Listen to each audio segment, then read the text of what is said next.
Allez, Parashat Mishpatim, Leilou Nishmat, Aaron Ben Shimon, Chana Bat Esther, pour les Zivougagoun Vetor de Jenny Bat Étoile, Rivka Bat Mesaouda et Bezrat Hashem que des Psorot Tovot. Alors, je ne vous cache pas que quand on arrive dans les parachiotes après Yitro, ça se corse. Parce que jusqu'à maintenant, il y avait beaucoup d'histoires. Il y avait toujours une histoire. Abraham, Yitzhak, Yaakov, Moshe est sorti d'Égypte.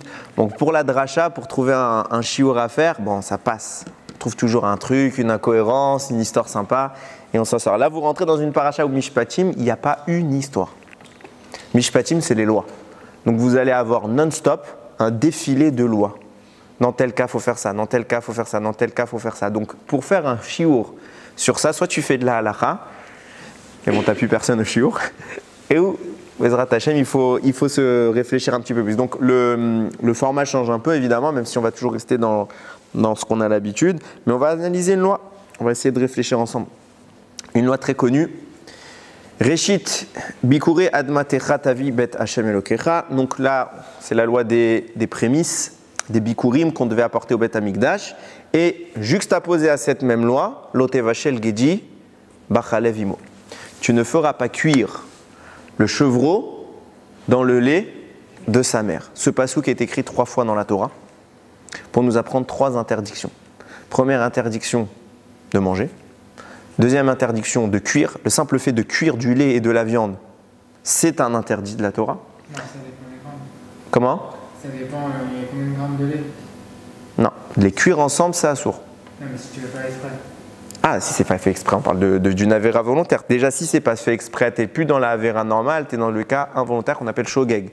Okay, et ça change. Après, est-ce que le profit sera autorisé ou pas? Et j'en arrive à ma 3e fois justement en disant ça. Est-ce qu'il est permis de profiter de cela? Même si ce n'est pas moi qui l'ai cuit, si je l'obtiens, est-ce que j'ai le droit d'en profiter? C'est assourd. Donc on a 3 psukim pour 3 interdits.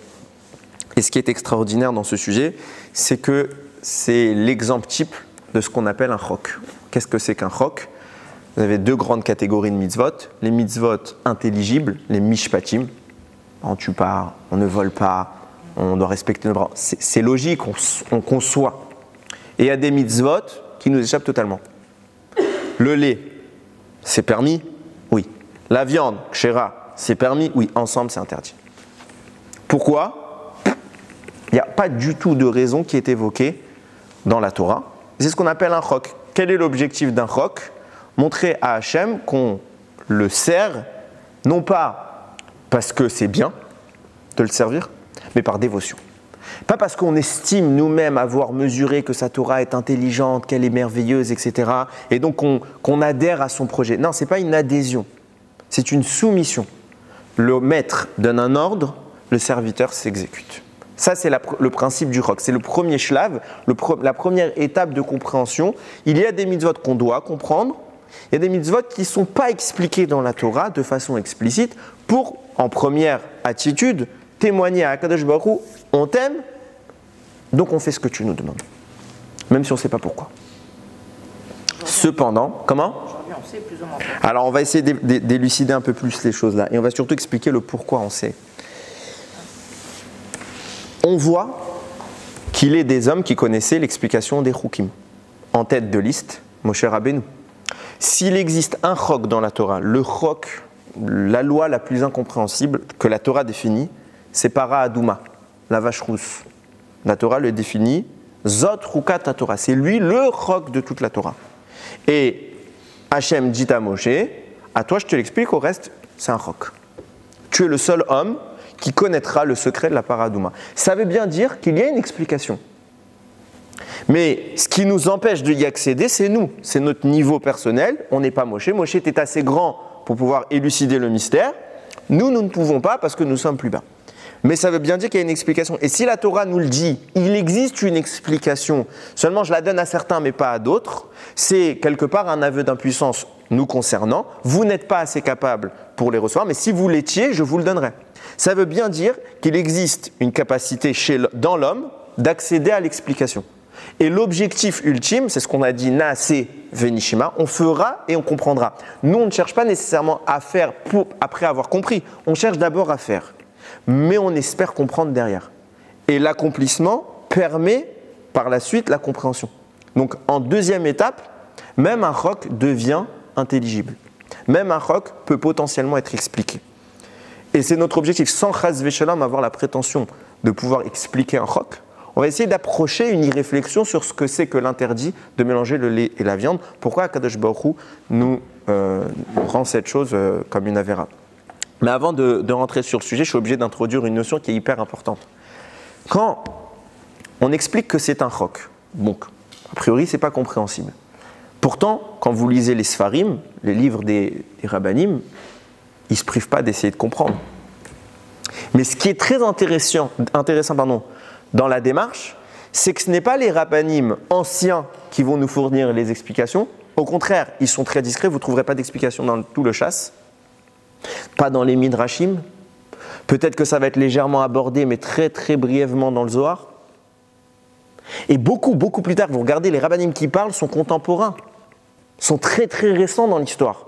Eux vont commencer à donner des pistes de réflexion. Alors, problème, si les premiers ne l'ont pas dit, soit c'est quelque chose dessus, c'est un secret dans le cercle privé des barbus. Mais si les premiers ne l'ont pas dit, alors pourquoi les plus récents vont le dire? Il y avait une raison peut-être pour ne pas dire. Deuxième manière de voir les choses, quoi, les récents ont une compréhension que les plus anciens n'avaient pas. C'est-à-dire que quoi, les rabbanim modernes seraient entre guillemets plus érudits que Rabbi Akiva, que Beth Shammai, que Beth Hillel. C'est une chose qui est totalement invraisemblable. Alors comment comprendre ça?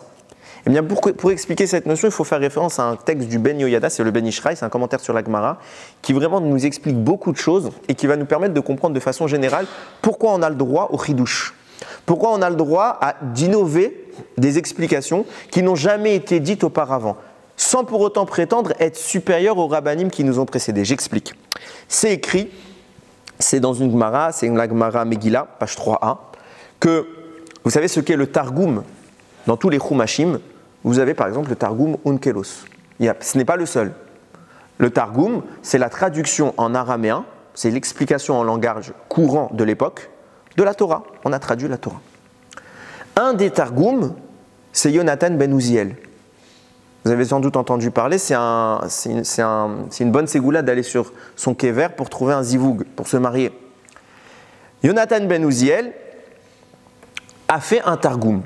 Et quand il est arrivé au Targum, que je ne me trompe pas, c'est tout ce qui va être les Nevi'im. Il a fait un Targum sur les Nevi'im. Il y a une voix céleste qui est sortie et qui a crié « Qui ose révéler mes secrets aux hommes ?» Qui ose révéler mes secrets aux hommes? Se lève Yonatan ben Uziel, il dit c'est moi. Mais Hachem, tu sais que je n'ai pas fait ça pour ma gloire ni pour celle de ma maison. Si je l'ai fait, c'est pour toi. Vient le Ben Ishraï, il pose une question toute bête. Il dit quiconque dans sa vie a ouvert un Targum. Alors celui de Yonatan ben Uziel, il est un peu plus midrashique que les autres, mais pas non plus trop. Quiconque a ouvert dans sa vie un Targum sait qu'il n'y a aucun secret qui est révélé là-dedans. C'est une traduction. C'est moins que Rashi. Un Targum, c'est moins que Rashi. En termes d'explication, Rashi explique beaucoup plus que le Targum. Rashi va venir et va nous poser des questions, va faire tout ce qui entre déjà dans le cadre de la Torah orale. Le Targum, c'est juste une traduction. C'est comme si vous preniez une Bible en français, à l'époque c'était de l'araméen. Comment à Kadosh Baruch Hu, une batkon, une voix céleste pourrait sortir et crier « Qui ose révéler mes secrets ?» Mais quel secret tu as révélé? Et vient le Ben Ishraï nous expliquer. Il faut bien comprendre que, à la base, seule la Torah orale, seule la Torah écrite devait être écrite. Tout ce qui est dans le cadre de l'oral ne devait pas être produit sur papier. Bassof, aujourd'hui, tout est écrit. Torah orale, elle est plus à l'écrit qu'à l'oral. Pourquoi? Parce qu'on a beaucoup plus de connaissances au travers des livres que dans notre tête. Tout est à l'écrit aujourd'hui. Les halachot sont écrites, les mishnayot sont écrites, les gemarot sont écrites, les midrashim sont écrits, le zohar il est écrit, tout est écrit. Alors que c'était interdit. Qu'est-ce qui fait que les rabbanim ont changé d'avis, enfin pas changé d'avis, ont quelque part outrepassé l'interdit d'écrire? Le temps. Je m'explique. Il faut bien comprendre qu'on est dans un monde qu'on appelle le monde du tikkun, le monde de la réparation. L'objectif sur Terre de l'homme, c'est de rétablir le monde dans un état originel, puis après de transcender cet état premier. Dans l'esprit du tikkun, puisqu'on est dans un monde, qu'on parle d'un monde à réparer, ça veut dire que le monde est abîmé. Les fautes qu'on a faites dans l'histoire ont, entre guillemets, abîmé le monde. Ce qui a permis, entre guillemets, encore une fois, aux forces du mal d'accéder à des sources de sainteté qui ne leur étaient pas réservées. Le mal s'abreuve du bien, toujours. Le mal ne peut pas exister sans le bien. C'est une phrase que Rashi passe entre les lignes dans l'histoire des explorateurs. Les explorateurs, vous connaissez sans doute, quand ils sont parachat Shelach Lecha, ils sont venus en Israël, ils sont revenus, ils ont commencé à parler, ils ont commencé à dire la vérité. Et après seulement, ils ont menti. Rashi dit, pour qu'un mensonge tienne, il lui faut une base de vérité. C'est faux. Si je veux raconter que vous venez tous d'arriver, je vous dis que dans la salle derrière, j'ai placé un tableau, bon ben vous me croyez, il n'y a rien de vrai là-dedans. Mais vous pouvez me croire, il y a pas de... ça peut tenir. Mais j'ai fermé la clé, je ne vous donne pas la clé. Qu'est-ce que vous en fichez? Qu'est-ce que Rashi vient nous placer en filigrane? C'est que le mal n'existe que par écho du bien. S'il arrive à s'agripper au bien, alors il peut exister. Parce que qu'est-ce que c'est que le mal? C'est un mensonge. Un mensonge n'est pas vrai. S'il n'est pas vrai, il n'existe pas. C'est une invention de Dieu, le mal. Parce qu'il n'y a que Dieu à la base. Dieu invente quelque chose. Et qu'est-ce qui lui donne une existence? C'est le vrai. Le vrai, c'est la vie. Pour avoir un mensonge, il faut qu'il y ait du vrai. Je traduis, pour avoir le mal, il faut qu'il y ait de la vie. La vie, c'est le bien. De facto, puisqu'il y a des brèches qu'Akadosh Baruch Hu a volontairement laissé exister dans ce monde, eh bien, le mal cherche à exister. Et donc, il cherche à se nourrir des forces du bien qui fuitent par ces brèches. C'est pour ça qu'on doit faire un tikkun. Qu'est-ce que c'est que le tikkun? Une réparation. C'est l'objectif de colmater toutes les brèches pour que la lumière de la Torah reste encadrée et bornée dans le bon côté et que le mal n'ait plus d'emprise dessus. Vient nous dire le Ben Ishraï. Lorsque Dieu nous donne la Torah, on est dans un état du monde où seule la Torah écrite, qui est l'écriture de sa parole directe, est assez haute pour être protégée des forces du mal. En clair, vous pouvez avoir la Torah écrite, vous pouvez en parler à voix haute, sans secret, sans discrétion, sans rien. Le mal n'a aucune emprise sur la Torah écrite, elle est trop haute pour lui. Mais la Torah orale est encore trop basse, trop faible. Dans l'évolution du projet, au niveau de la Torah orale, il y a encore des fuites qui permettent aux forces du mal de s'en nourrir. Donc c'est pour ça que la Torah orale va se faire plus discrète. Ça va être une transmission de maître à élève dans un Beth Midrash. Et pas tout le monde n'a accès, il n'y a pas d'écriture sur ça. C'est quelque chose de su, mais qui n'est pas dit de façon facile d'accès. Le temps passe, et il faut bien comprendre qu'au moment où Moshe Rabbeinu écrit la Torah, un targum, une traduction, entre dans le cadre de la Torah orale, puisque c'est une explication de la Torah. Et déjà à ce moment-là, au niveau juste d'un targum, le mal a une emprise dessus. Et Hachem dit, vous traduisez rien. La Torah, c'est la Torah. Ça veut dire quoi, vous traduisez rien? Vous n'expliquez rien, parce qu'on sait que la Torah a été traduite. Mais vous n'expliquez pas ce qu'elle est. Vous le gardez pour vous, entre vous, personne n'a accès. Plus tard, va venir Yonatan Ben Uziel, il va faire un targum. Pourquoi il se permet de le faire? Parce que le temps a permis au Bnei Israël de faire un certain nombre de mitzvot qui ont colmaté un petit peu la brèche. Donc on est monté à un niveau un peu plus haut qui permet de dire plus de choses sans risquer que le mal ne s'en serve. Puis le temps a encore fait son travail, la Mishnah est devenue audible. Plutôt, on a pu l'écrire. La Gemara, la Halacha, les Midrashim, le Zohar, tout a finalement pu être écrit parce qu'on est arrivé à un niveau d'évolution, à une évolution où le tikkun était assez puissant pour priver le mal de toute cette force de bien. Expliquant par là pourquoi vous avez des rabbanim modernes qui vont dire des choses que Moshe ne nous a pas dites, que Rabbi Akiva, on ne s'est pas dit qu'il ne le savait pas, mais il n'a pas pu le dire, sans risquer que le mal ne s'en serve. Moshe Rabbeinu connaissait l'explication de la vache rousse, du coup il connaissait tous les choupim de la Torah, le lait, la viande, le lin, la laine, il connaît tout, mais il ne les dit pas. C'est encore dangereux. Le temps permettra à des érudits d'intervenir et de commencer à dévoiler ce qui jadis était bien trop dangereux, bien trop risqué.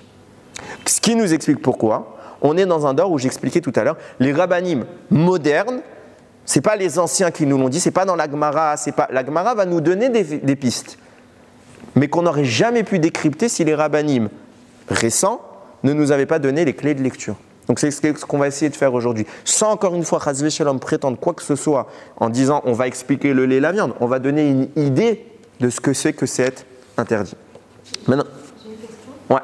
Pourquoi on dirait que le niveau spirituel des Israël, il baisse de plus en Nous sommes beaucoup plus bas en termes de sainteté, ok?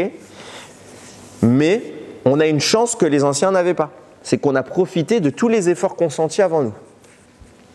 Ça veut dire qu'on peut très peu, ok?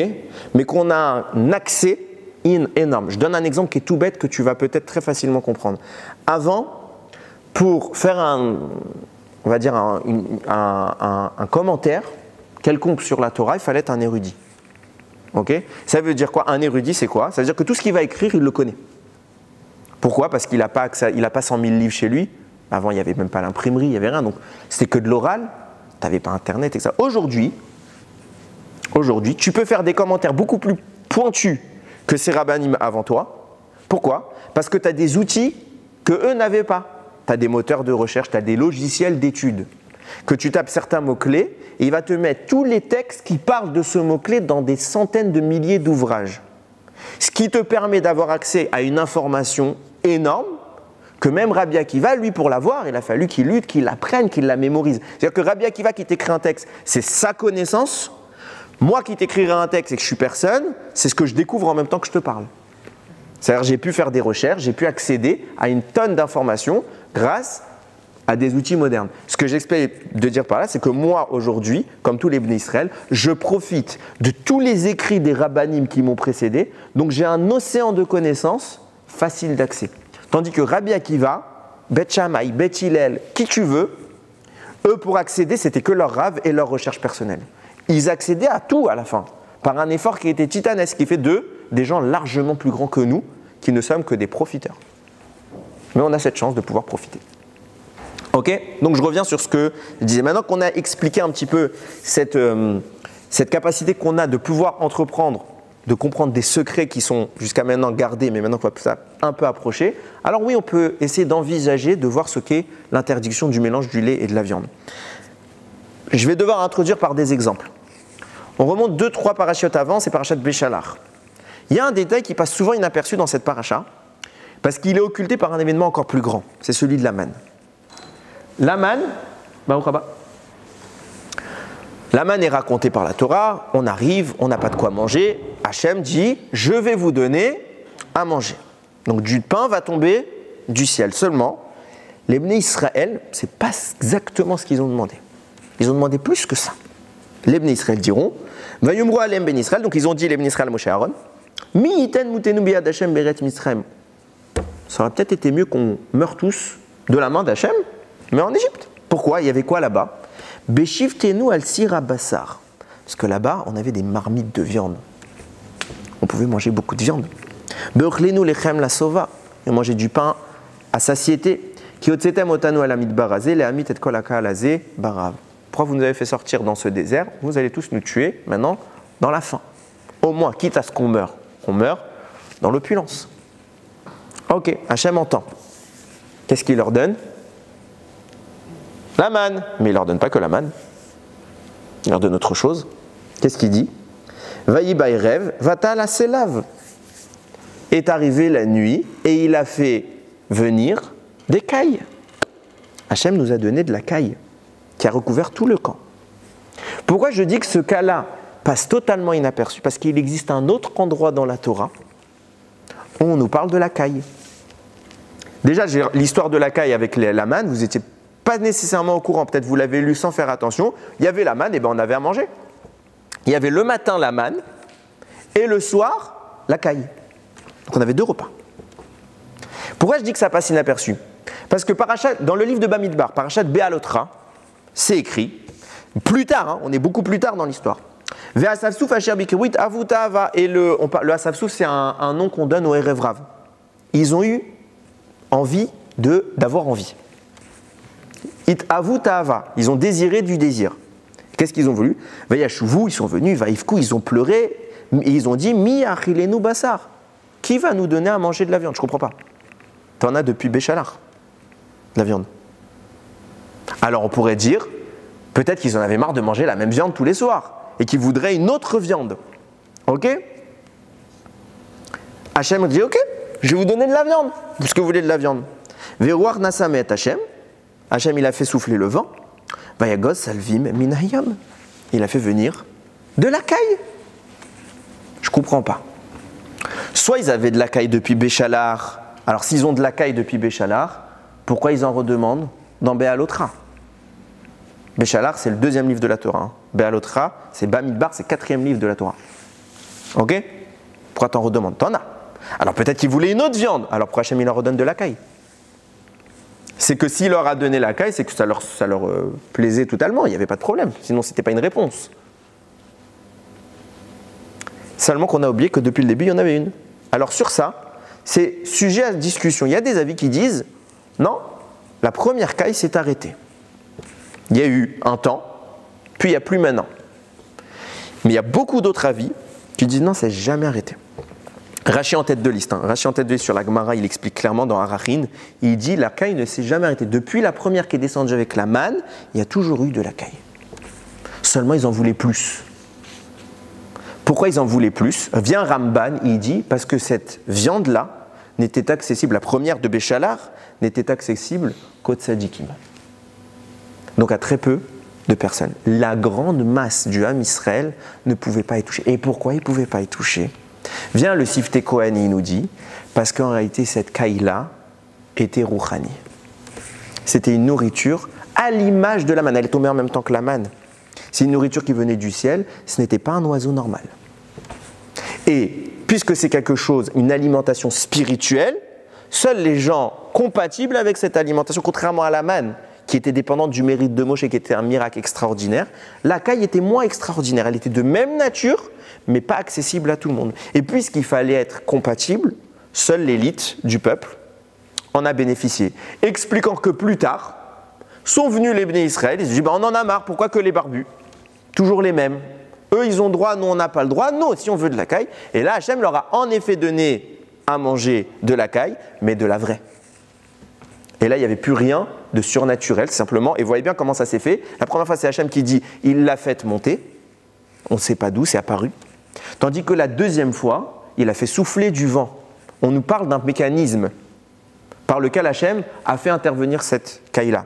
Pour dire, elle est venue parce qu'Hachem a orienté les oiseaux vers là. Tandis que la première fois, ça s'est imposé. C'est miraculeux.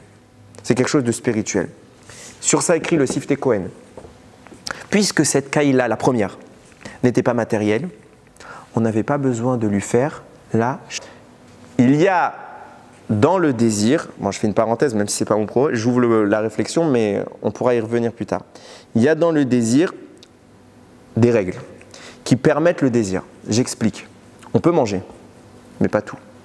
On peut voir, mais pas tout. On peut entendre, mais pas tout. Toute la Torah vient incarner l'équilibre. C'est la maîtrise du désir. Qu'est-ce que je parle quand je dis que le désir est forcément sourd de Yetzirah? C'est un désir qui n'est pas contrôlé. Un désir incontrôlé, c'est du mal. Un désir maîtrisé, c'est du bien. Tu as envie de manger. Par définition, le désir, il est incontrôlé. Ça, c'est une erreur.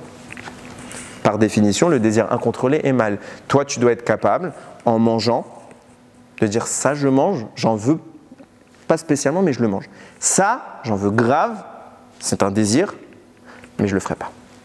Je contrôle mon désir. La capacité de l'homme par rapport à l'animal, c'est que l'homme a la capacité à imposer sa volonté au désir. Et dire, ma volonté va primer sur mes désirs. C'est posable dans tout.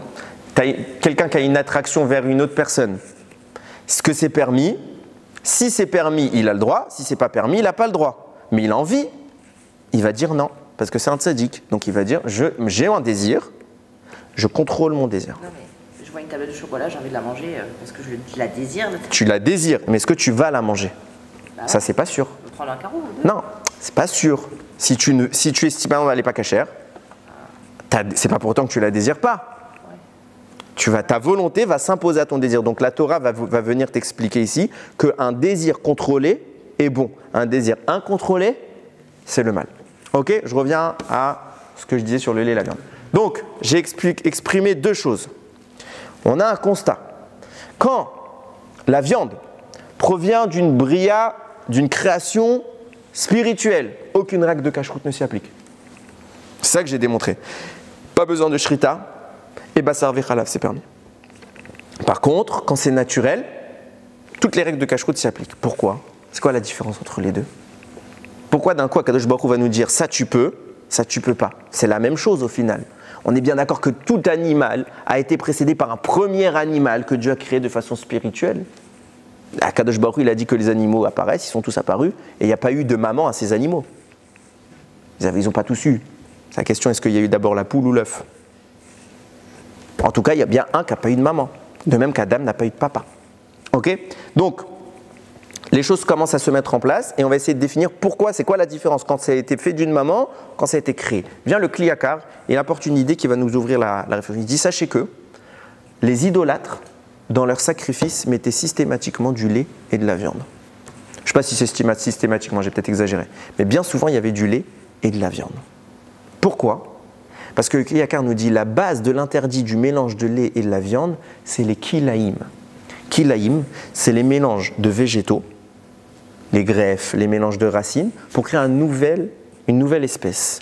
Ça, c'est prohibé dans la Torah. Parce que c'est la base des forces du mal. Mélanger deux natures différentes, c'est la base des forces du mal. C'est de là qu'ils se nourrissent.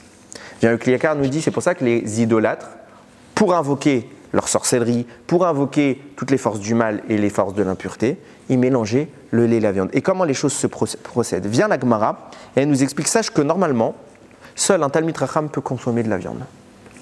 Quelqu'un qui n'est pas Talmid Chacham ne devrait pas.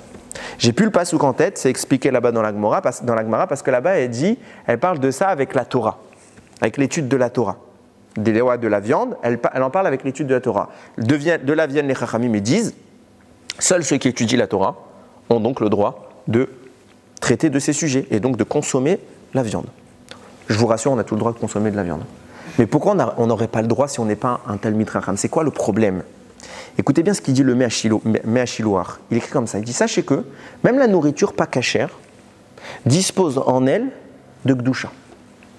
Toute création de Dieu est composée de Gdusha. Le seul problème, c'est quoi? C'est le mal qui vient se coller à cette Gdusha. Quand la nourriture est apparue, il n'y a pas une chose qui vient d'Hachem qui est mauvaise. Le mal vient s'agripper à cela, et le problème qu'il y a, c'est que pour accéder au bien contenu dans l'aliment, il faut que tu passes par une couche de force du mal. Et le problème, c'est que tu n'es pas sûr d'en sortir. C'est pourquoi, en fonction du manteau d'impureté qui va recouvrir la gdoucha de l'aliment, tu pourras ou pas consommer cet aliment.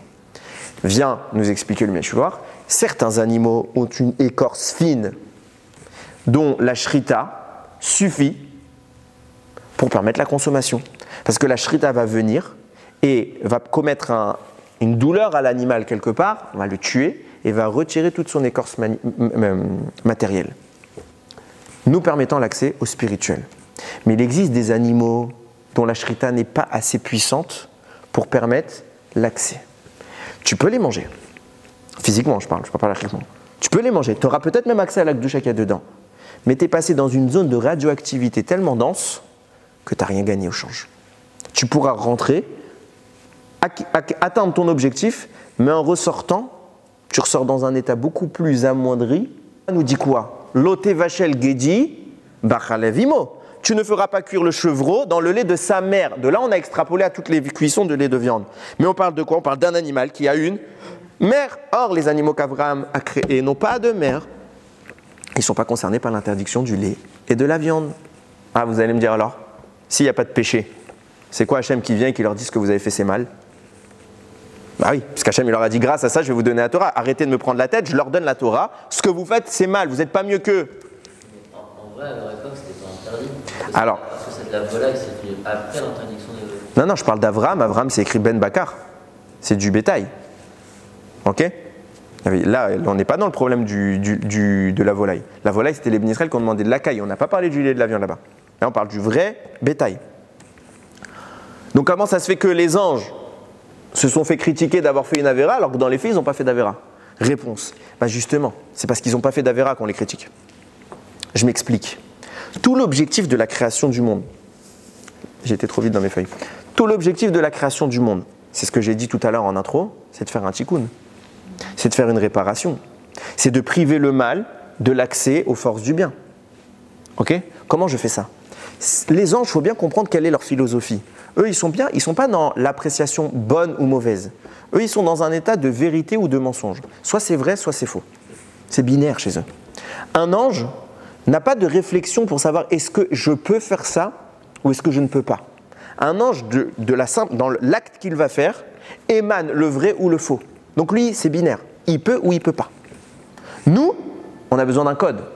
On a besoin d'une Torah, un code juridique qui va nous dire ça tu peux pas, ça tu peux, mais comme ça. Il y a tout un principe qui nous régit. Pourquoi? Parce que nous, on est le bien et le mal entremêlés. Donc nous, on a besoin de côtoyer le mal, de s'en approcher au plus près, et une fois qu'on est près de lui, de ne pas fauter pour pouvoir justement retirer le bien. Mais un ange, lui, il ne s'approche même pas du mal. Pour lui, c'est du faux. Ça n'existe pas. Ce qui fait que les malachim ont pu manger le lait et la viande. Ils ne savaient pas, les malachim, qu'Abraham, il a créé cet animal et donc que c'était halakhiquement permis. Ils en savent rien. À ce moment-là, ils sont comme des hommes. Ils sont bloqués devant Abraham. Abraham, il va dans la tente et il prépare à manger. Il ne voit pas les invités. Ce qui fait qu'eux ont mangé, c'est que quand le plat est arrivé devant, ils n'ont pas dit « Attends, bassar vechalav, moutar, assour ». Ils n'ont rien dit. Ils ont vu la nourriture et ils ont dit « Vrai ou faux ». C'est binaire. On peut? Ok, on mange. Ils ne savaient pas pourquoi, ils ne savaient même pas ce qu'ils mangeaient. Leur état ne leur permet pas un tikkun, parce qu'ils ne peuvent pas s'approcher du mal pour le priver du bien. Tandis que nous, notre faiblesse, c'est qu'on va voir ce repas, on va en avoir envie, en ignorant totalement sa nature. Donc on va s'approcher de ce repas avec un désir, une liaison avec le mal. Le désir vient du mal. On va s'approcher de ce repas avec une volonté de le manger. Et on va se priver de le faire. Ça veut dire qu'on va avoir un désir et qu'on va détruire ce désir. Quand je détruis ce désir, je détruis le mal, je libère le bien. Oui? On n'a pas reproché à Abraham d'avoir fait ça, dans le sens qu'il finit l'hiver, l'autre il Parce qu'ils n'ont pas fait d'avéra. Non mais... Parce que maintenant, Si c'est pas des gens qui vont manger avec lui. Il n'aura jamais fait ça. Aucun issour. Et même s'il avait fait avec des gens, ça aurait été inutile. Mais bon, passons, il ne l'a jamais fait avec des gens. En tout cas, c'est rapporté dans la Torah pour les malachim. Pourquoi? Parce que grâce à Abraham, on va recevoir la Torah. Et comme les malachim, j'arrive 2 secondes, comme les malachim seront ceux qui vont venir s'opposer à ce don, Abraham prépare et il donne un argument à Moshe Rabbeinu. D'autres midrashim rapportent que quand Moshe Rabbeinu il est monté voir Sinaï, les malachim sont venus, qu'est-ce qu'on lui a mis comme visage à Moshe Rabbeinu? La tête d'Abraham. C'est chez lui que tu as mangé le lait, la viande, ta carotte. Tu peux plus rien dire. Abraham a tout prévu. Yukarna me'at ma'im, quand il a dit apportez-moi un peu d'eau, grâce à ce mérite-là, on va avoir le puits de Myriam, etc. etc. Oui. J'allais dire que même s'il avait servi du lait et de la viande, ça aurait pas été un péché pour les gens, qui n'avaient pas encore la Torah. Oui, c'est vrai, mais pour lui, si. Pourquoi? Parce que c'est écrit dans le Midrash qu'Abraham respectait toute la Torah. Il avait le droit de déroger à la règle en cas de nécessité. On le voit que certains l'ont fait. Yaakov s'est marié avec 2 sœurs. Il y avait toute une raison, donc il a pu le faire, parce que Matan Torah n'a pas eu lieu. Ce n'est pas encore une obligation qui s'impose à tout le monde. C'est un système de rapprochement d'Hachem, donc on le fait. Et quand il y a lieu de ne pas le faire, on a le droit de ne pas le faire. Mais quand Abraham n'a pas de... Donc Abraham, de façon générale, Abraham, Yitzhak, Yaakov, respecte les 613 mitzvot jusqu'au décret des Rabbanim. Ok? Tout est respecté par Abraham, Yitzhak et Yaakov, sauf en cas de nécessité. Et là, il n'y a pas de nécessité, si ce n'est que petit 1, ce n'était pas assourd, parce que cet animal n'est pas un animal standard. Et petit 2, à ce moment-là, tout son objectif à Abraham, c'est de préparer Matan Torah. Ok? On voit donc 2 choses. J'ai démontré par... Ouais, vas-y, je t'écoute. Tous les désirs viennent du mal. Tous. Ah, c'est vicieux comme question. Ouais, très, très, très vicieux. Alors, Je suis obligée de la demander. oui. La notion du désir, à part le désir de mitzvah. Mais si tu as un désir profond de faire une mitzvah, tu dois te poser une question, est-ce que tu fais vraiment bien la mitzvah? Parce qu'à la seconde où tu fais une mitzvah, normalement, tu as un Yetzer Hara qui vient t'empêcher de faire la mitzvah. Ok? Donc, généralement, l'accomplissement d'une mitzvah est résultat d'un combat. Donc, généralement, tu n'as pas envie de la faire. Le matin, tu n'as pas envie de te lever pour mettre tes tefilines pour nous, les hommes. Bon, chacun son Yetzer Hara. Ok? Maintenant, shrita. On pouvait la manger telle qu'elle. Tu prends la bête, tu manges. Plus aucune halakha de cacheroute. Premier cas. Deuxième cas, rapporté dans la Gemara. Si je ne me trompe pas, c'est Sanhedrin. Sanhedrin, page 65b, qui rapporte là-bas que Rabbi Hanina et Rabbi Oshaya, toutes les veilles de Shabbat, qu'est-ce qu'ils étudiaient? Le Sefer HaYetzira. Le Sefer HaYetzira, c'est le livre kabbalistique de tous les secrets de la création du monde. Les veilles de Shabbat, ils se mettaient entre potes, Ravruta, on étudie les secrets. Et qu'est-ce qu'ils faisaient la veille de Shabbat? Ils faisaient apparaître un veau de 3 ans qu'ils consommaient pour Shabbat. Sur ça écrit le Shla Kadosh, puisque cette créature-là n'est pas une créature standard, elle a été créée par quoi? Par l'accès de ces deux hommes au nom d'Akadosh Baruch Hu qui ont constitué et qui peuvent modéliser le monde. Puisqu'elle est apparue de cette manière, il n'y avait pas besoin de leur faire la shrita. On voit que quoi?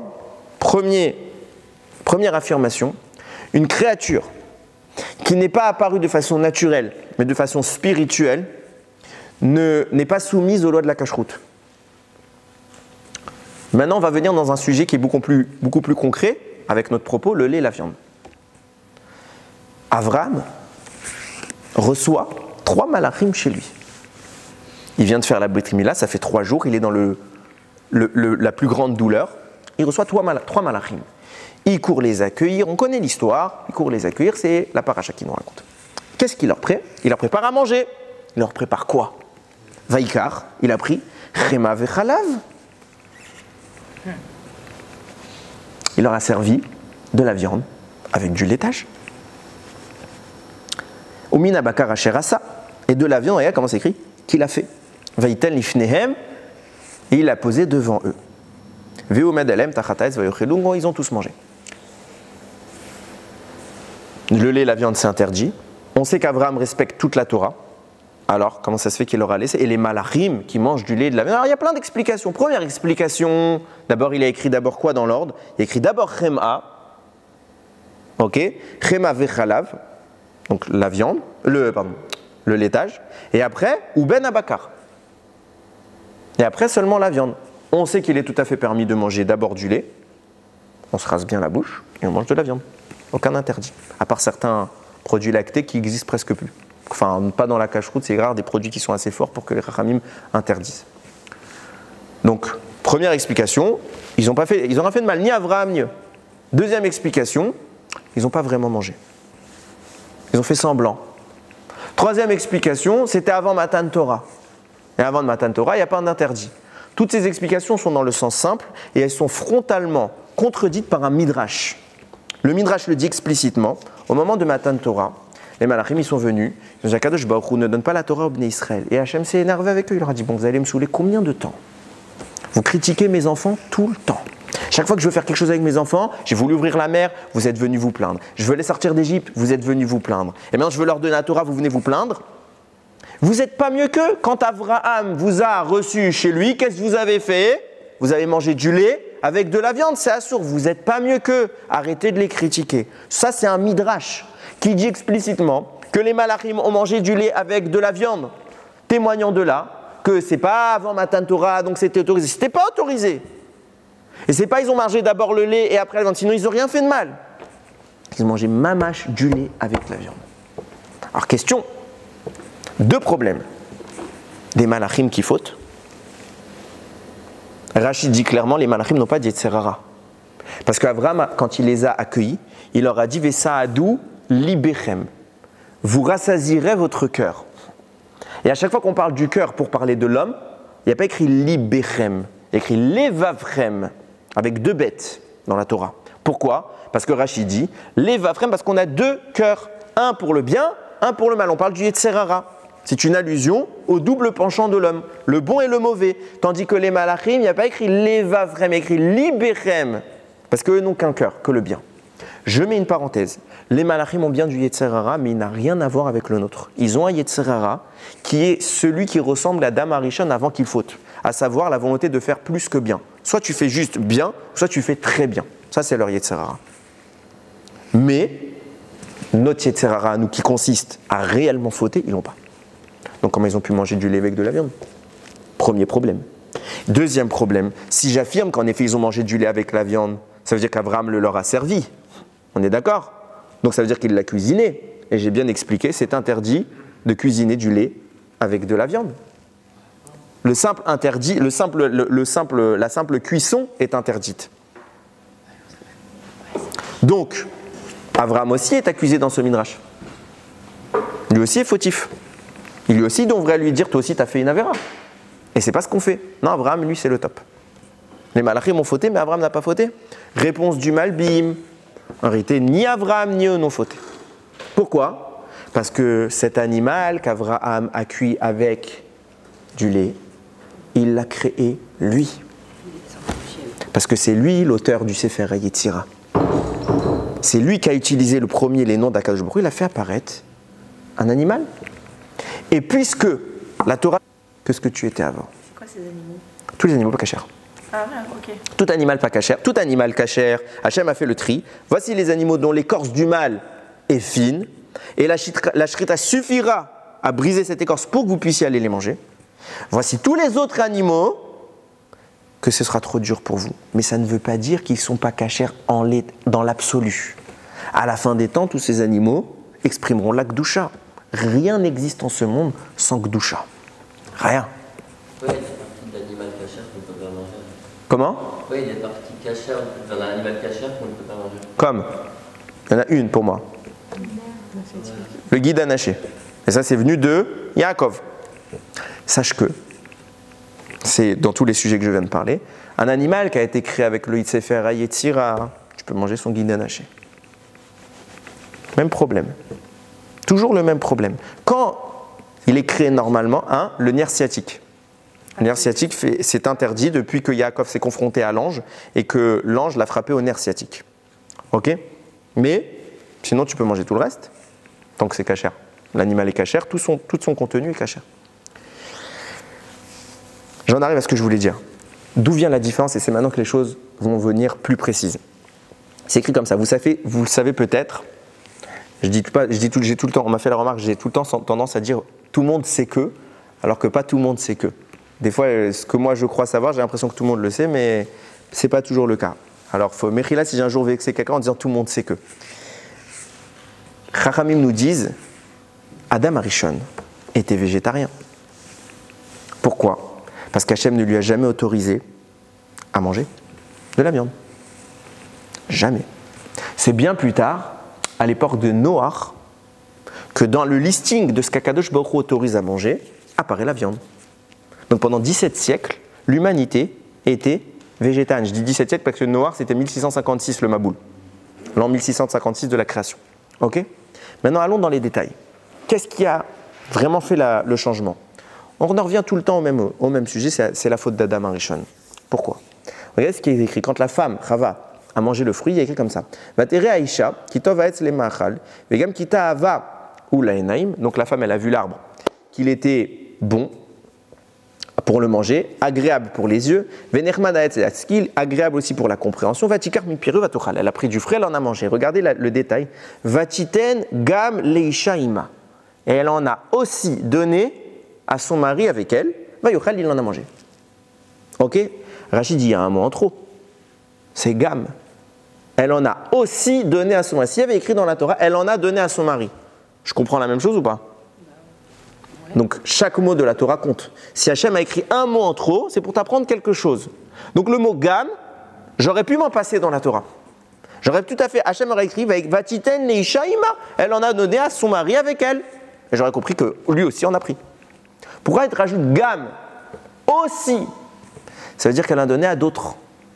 Rachi écrit au nom du Midrash, elle a donné à tous les animaux, sauf les poissons. Je ne rentre pas sur le sujet des poissons, mais on va rester sur tous les animaux terrestres et les volatiles. Tous les animaux ont mangé du hetz à date. Quelle est la conséquence immédiate de la consommation du Etz Hadat. Tout de suite, qu'est-ce qui se passe? Première chose qui se passe. Alors il y en a qui m'ont dit la mort. Non, personne n'est mort en mangeant. À terme, donc c'est pas tout de suite. Qu'est-ce qui se passe tout de suite? La conscience. Non, hein? Oui, mais oui, ça va avec. C'est surtout, qu'est-ce qu'ils ont dit? Ils se sont vus qu'ils étaient nus. C'est la conscience. Ça veut dire, non, c'est pire que ça. Ça veut dire qu'avant ça, ils n'étaient pas nus. Ou ils n'ont rien vu de nu. Tout simplement parce qu'ils n'avaient pas de corps. Le corps humain était fait de lumière. C'est pour ça que Rabbi Meir, quand Akadosh Baruch Hu par la suite, il va y a écrit dans la Torah, Vayas Lahem Hashem Elokim Kotonot Or. Dieu leur a fait des tuniques de peau. Rabbi Meir, quand il arrive à ce passage, dans la Torah, il disait Kotonot Or, des tuniques de lumière. Parce qu'avant la faute, Adam Arishon et Chava étaient des êtres lumineux. Et après la faute, ils ont eu une peau. D'ailleurs, le mot Or peut se lire un hiver. Donc tu vois, ils n'ont pas vu, ils sont devenus aveugles. Après, ils sont devenus aveugles parce qu'ils ne voyaient plus leur lumière. Ils voyaient autre chose. Et là, ils se sont vus nus. Alors que normalement, s'ils avaient les yeux d'origine, ils voyaient à travers ça. Et il n'y avait pas la notion de nudité. J'ai appris que c'était une prise de conscience. Yesh veyesh, tout va de pair. Si tu rentres bien dans les choses, ça se rejoint. Ok? Ce qui signifie que lorsque les animaux ont mangé, leur état aussi a changé. Je ne dis pas qu'ils n'avaient pas de corps, qu'ils étaient comme Adam Arishon. Je dis que leur corps a été altéré. Et il est devenu impur de la même manière que le corps d'Adam et de Chava sont devenus impurs, sont faits de chair et de matérialité. Cette chair-là, c'est là que le mal est entré dans la vie. Ce qui nous explique que quand un animal est créé de façon spirituelle, même s'il a une chair, ce n'est pas le propos. Il n'y a rien de mal dans cette chair. Le mal n'y est pas entré. Parce qu'il ne vient pas de ce monde. Mais lorsqu'un animal est descendant d'un animal venant de ce monde, donc forcément il est le descendant d'un animal qui a goûté du Oetz Hadat. Donc le mal est en lui. Et ce mal-là est à la base de la rigueur dans le monde, est à la base des forces accusatrices. Du coup, pour pouvoir accéder à l'essence de la nourriture, il faut traverser l'écorce du mal et retourner à ce qu'il y a derrière. Tant que ce mal est là, alors il y a des interdits qui en émanent. Et des mélanges deviennent prohibés, comme le lait et la viande. La shrita devient nécessaire. Et pourquoi le lait et la viande deviennent nécessaires? Jusqu'à maintenant, c'est tout ce que je vous explique en réalité. Nous vient nous dire le Ben Ishraï. Puisque la chair est apparue avec la faute, okay, donc elle est indicatrice du mal. Alors le mélanger avec le lait va être interdit pour la simple et bonne raison qu'on mélange deux natures opposées. Et j'avais dit tout à l'heure au nom du Kli Yakar que le mélange de deux natures opposées, c'est ce qu'on appelle kilaïm. C'est les mélanges interdits dans la Torah. Pourquoi? Parce que les mélanges des natures opposées sont ce qui nourrit le mal. Et le Ben Ishraï va tout nous expliquer. J'explique. Qu'est-ce que c'est que de la viande? C'est un animal mort. La mort, c'est la conséquence de la faute. C'est l'expression de la faute dans le monde. C'est la rigueur. Qu'est-ce que c'est que le lait? Quand est-ce qu'une femme produit du lait? Quand elle donne la vie. Et elle vient pour prolonger cette vie, pour renforcer cette vie. Et qu'est-ce qu'elle fait? Elle donne à manger à autrui. Donc elle est dans un acte de bonté. Tu ne mélanges pas la bonté, la miséricorde, avec la rigueur. Tu ne mélanges pas la vie avec la mort. Sauf dans une configuration. Si d'abord je mange du lait, alors après je peux manger de la viande. Pourquoi? Parce que c'est une bonne chose même que la bonté que représente le lait englobe, incorpore la rigueur que représente la viande. Parce qu'à ce moment où j'ai précédé le lait, j'ai précédé les forces de miséricorde. Et les forces de miséricorde vont venir encadrer mon alimentation suivante, qui sera la viande. Et donc la miséricorde va absorber et engloutir la rigueur. Inématov, mange. Par contre, le cas inverse est mauvais. Si je mange d'abord la viande, alors qu'est-ce que je mets en place d'abord? Les forces de rigueur, qui vont recevoir les forces de miséricorde et qui vont détruire ces forces de miséricorde. Ça, on ne veut pas. Donc la Torah vient te dire, si tu manges d'abord de la viande, digère-la, attends 6 heures. Une fois que les forces de rigueur que tu as ingurgitées sont totalement éradiquées de ton corps, tu peux rentrer le chesed. Mais du coup, pourquoi en même temps? De quoi? Alors j'y viens. J'y viens. Parce que quand tu vas la faire cuire, ok, tu vas les mélanger. Tu mélanges la vie et la mort, ça n'a pas de sens. Qui gagne? Rien. Quand il y a un sens, une hiérarchie, ça marchera. Mais quand tu les mélanges ensemble, ça veut dire quoi que je parle d'une hiérarchie? Je donne une prédominance à l'un vis-à-vis de l'autre. Donc, je donne la force au chesed, au lait, de détruire la rigueur. Ça, c'est audible. L'inverse, inaudible. Ensemble, il ne se passe rien. Et quand il ne se passe rien, mon acte vient nourrir le mal naturellement. C'est un principe de base. Tu peux supposer qu'une personne grandit, dans la Torah je parle, spirituellement, un homme peut monter, peut descendre, il ne peut pas stagner. Ça n'existe pas. S'il pense stagner, il se dit, voilà, j'ai pris plein de choses sur moi, ça fait 4 ans, voilà, Baruch Hashem, j'ai pris ça, je maintiens. Cette année arrive Rosh Hashanah, qu'est-ce que je prends sur moi? Rien, j'ai pris beaucoup déjà. Alors tu baisses. La neutralité, ça n'existe pas. Soit tu t'approches d'Hachem, soit tu t'en éloignes. C'est irrémédiable. Donc quand tu prends le bien et le mal, enfin la vie et la mort, la rigueur et la miséricorde, tu les confrontes, tu mélanges. Et c'est ce qu'expliquait tout à l'heure le Kliakar. Là, on est vraiment dans la notion du mélange. Et le mélange, c'est ce qui nourrit le mal. Parce que tu crois que tu es neutre. Et quand tu crois que tu es neutre, tu es déjà dans le mal. J'ai une question. Ouais. Pas par rapport au mélange. Si le lait, ça incarne le chesed, et que la viande, c'est la rigueur, la mort, pourquoi la mitzvah, c'est de manger de la viande à Shabbat, et pourquoi ce ne serait pas manger du lait? Pourquoi même on peut manger de la viande? C'est une question. Alors, de façon générale. Après, là, tu rentres dans un autre guédère. Ça, c'est un truc, c'est plus technique à l'akha. Il faut bien comprendre que l'humanité a défini l'importance sur la viande. On est bien d'accord qu'un plat de viande vaut généralement plus cher dans un restaurant qu'un plat de lait. Ok? Maintenant, comme Shabbat, il y a écrit Vekarat ala Shabbat en egg, tu dois être dans le profit. Ok? Chachamim vont te dire, à choisir entre deux choses, prends la plus importante dans la perception de l'homme. Prends la plus importante parce qu'elle a de la valeur. Et là, tu glorifies le Shabbat. Par contre, si quelqu'un déteste la viande, il n'est pas obligé d'en manger Shabbat. Il n'y a pas d'obligation. Shabbat, non. Yom Tov, c'est une autre histoire. Yom Tov, c'est une autre histoire. Mais Shabbat, a priori, non.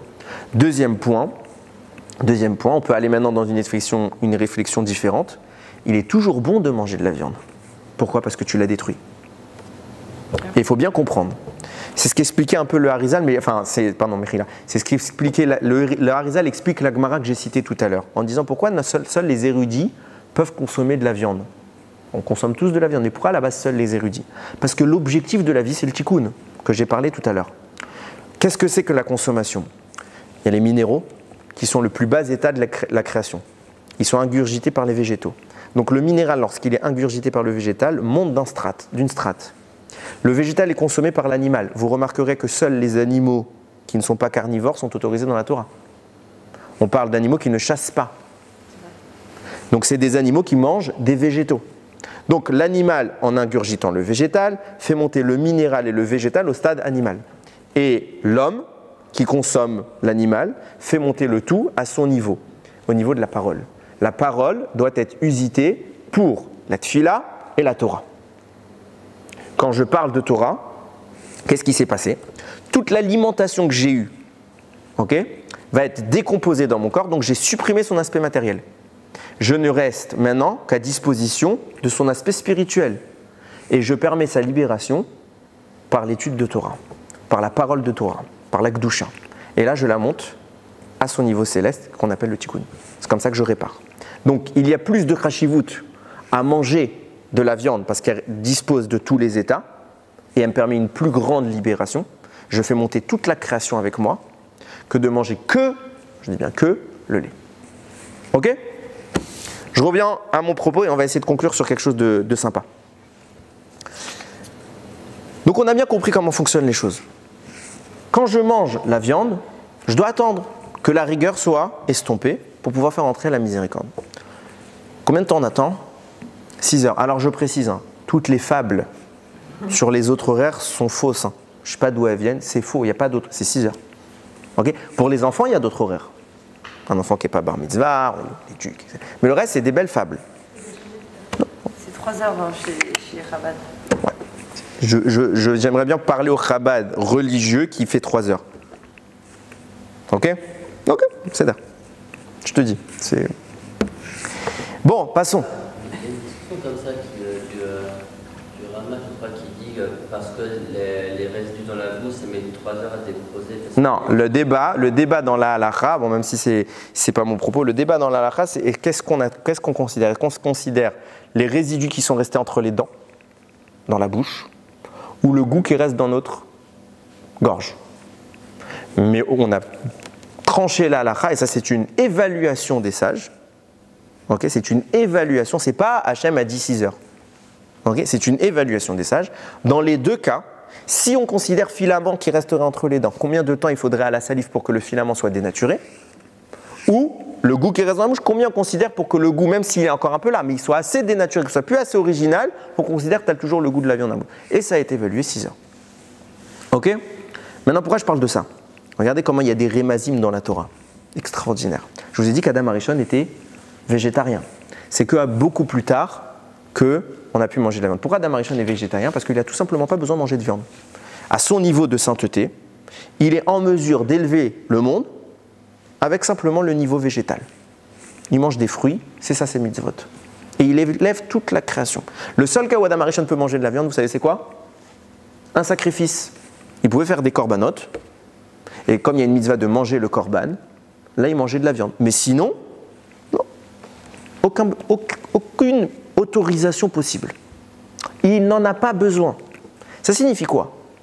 Ça signifie qu'au moment de Matan Torah, les Bnei Israël, quand ils reçoivent la Torah, réparent la faute d'Adam Arishon. Donc ils n'ont plus besoin de manger de viande. Ils sont redevenus comme lui. Il n'y a plus besoin de manger de viande.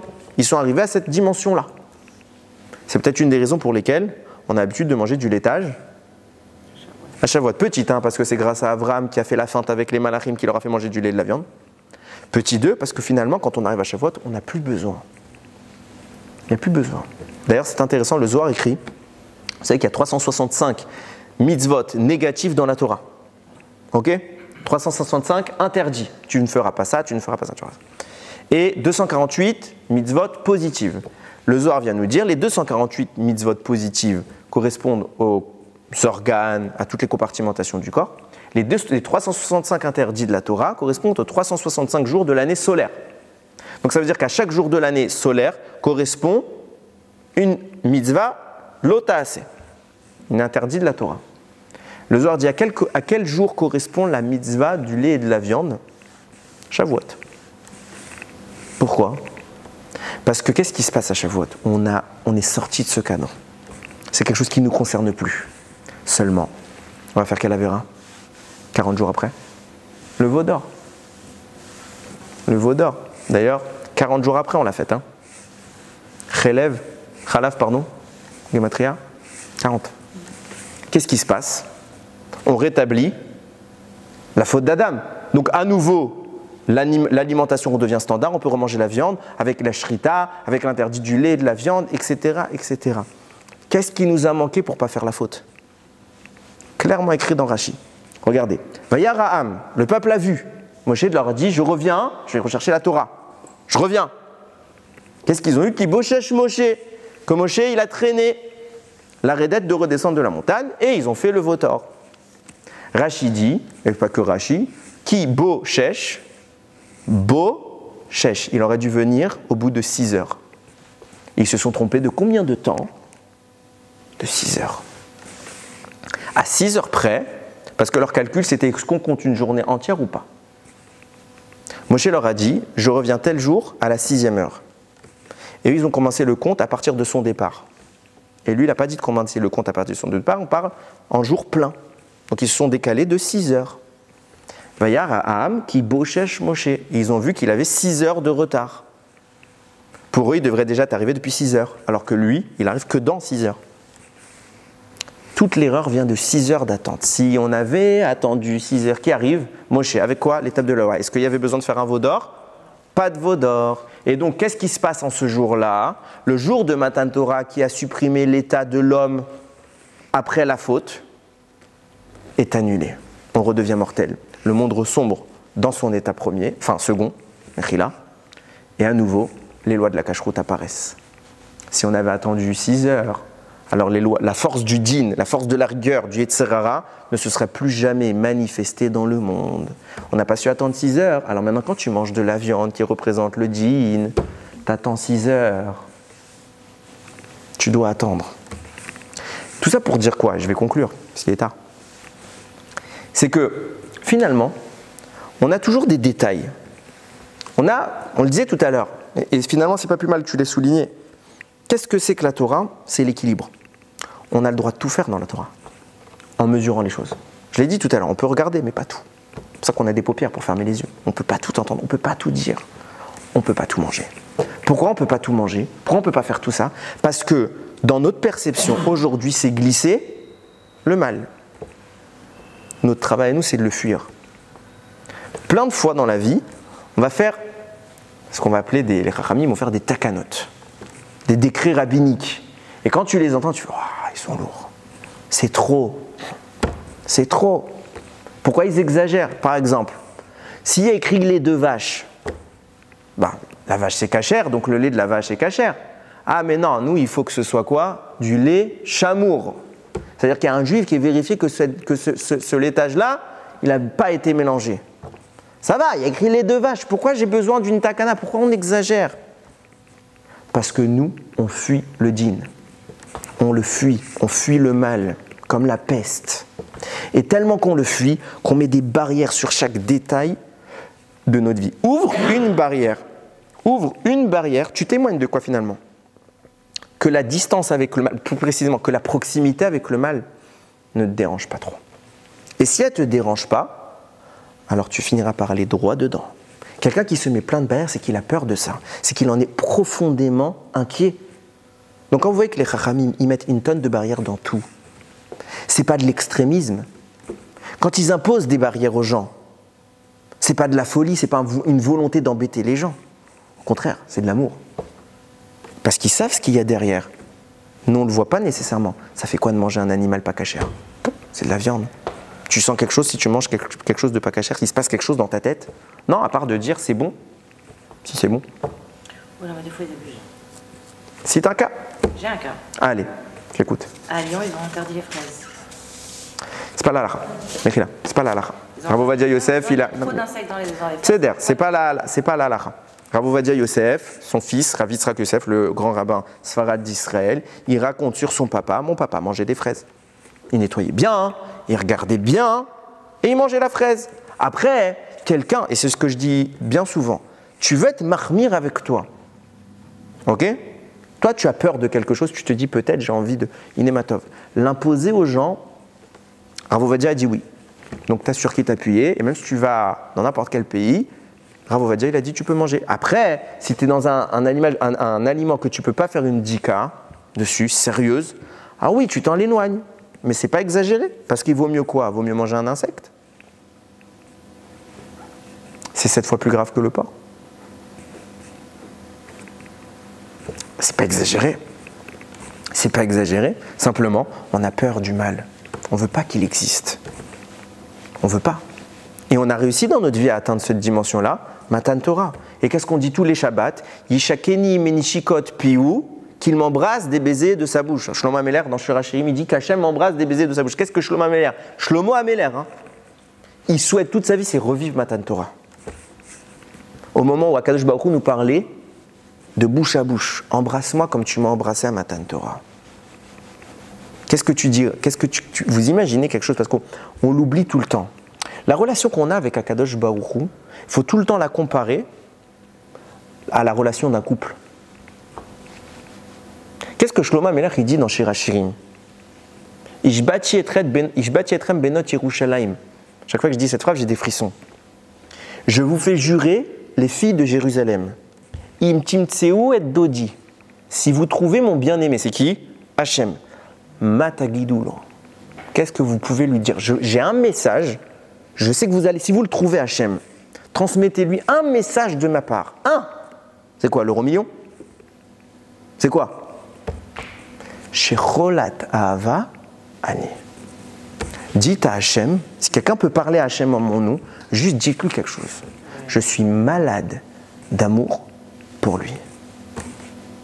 Quand tu es malade d'amour pour quelqu'un, tu ne fais rien qui s'éloigne de lui. Collé. Dès que tu fais le mal, tu te décolles. Ah mais ils exagèrent les barbus. Ah ils disent on n'a pas le droit de ça, on n'a pas le droit de ça, on n'a pas le droit de ça, on n'a pas le droit. Ils nous enlèvent tous les kiffs. Soit t'aimes Hachem, soit t'aimes autre chose. Mais tu ne peux pas aimer les deux. À toi de faire le cheshbon. Baruch Adonai l'olam. Amen ve amen.